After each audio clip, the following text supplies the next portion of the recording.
ইনস, যে আমি জাহান্নামের জন্য সৃষ্টি করেছি অনেক জিন এবং মানুষকে। তো তাদের দোষ কি?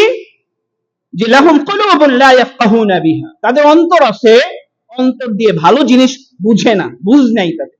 লাহুম কুলুবুন লা ইয়াফকাহুনা বিহা, কোরআন হাদিসের কথা বুঝে, ভালো কথা বুঝে না, খারাপ কথা সহজেই বুঝে।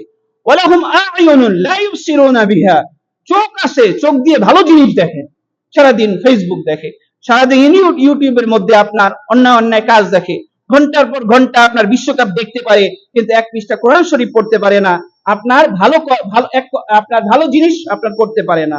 ওয়ালাহুম আযানুন লা ইয়াসমাউনা বিহা, ওয়ালাহুম আযানুন, তাদের কর্ণ মানে শোনার ক্ষমতা আছে, লা ইয়াসমাউনা বিহা, এবং এই শোনা ভালো কাজে লাগায় না, কোরআন শুনে না, সারাদিন গান শুনে, সারাদিন আপনার অশ্লীলতা বেহায়াপনা দিয়ে আপনার ভরপুর তার জীবন, তাই না?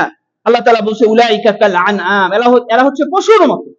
উলাইকা কাল আনআম, যে বলতেছে বালহুম আযাল, এরা পশুর থেকে অনেক নিকৃষ্ট। পশুর তো হিসাব নাই, কিন্তু আমার আপনার তো হিসাব আছে, হিসাব হইলে আমাদের কি হবে? জাহান্নামে যেতে হবে। এখন আল্লাহ তাআলা বলছে উলাইকা হুমুল গাফিলুন, এরা তারাই যারা গাফেল, যারা অলস। আল্লাহ তাআলা আমাদেরকে বুঝার তৌফিক দান করুন।